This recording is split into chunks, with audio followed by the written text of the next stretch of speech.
And I love the idea that you use the term market. I think it's exactly that. That's the problem. One of the things that I like to separate in my work is there is education, the profession, and there's education, the industry. And the profession is what I know and what I love. And it's the people that stay up late with me to craft lesson plans. It's the people that get up early with me to like go to soccer practice with the kids at 7 a.m. That's education, the profession. But then there's education in the industry. And education in the industry is disaster capitalism. It's like, how do we create problems and then ensure that those problems never go away so that we can profit from attempting to solve them.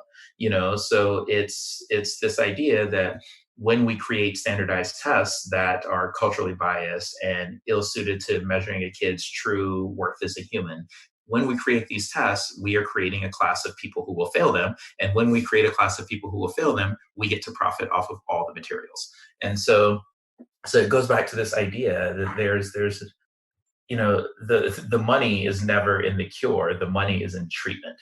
That we know how to teach literacy, and we know how to teach literacy well, and we know that teaching literacy well is relational. I studied Don Graves, so that we know that you got to sit next to kids and you got to care about kids and you got to be like tuned into their communities, into their needs, into their voices.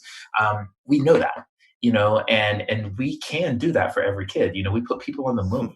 So we can deliver solid literacy to every kid, but it behooves the industry to not do so, because now I can sell you intervention plans, and now I can sell you workbooks, and now I can sell you conferences that promise to be cure-alls.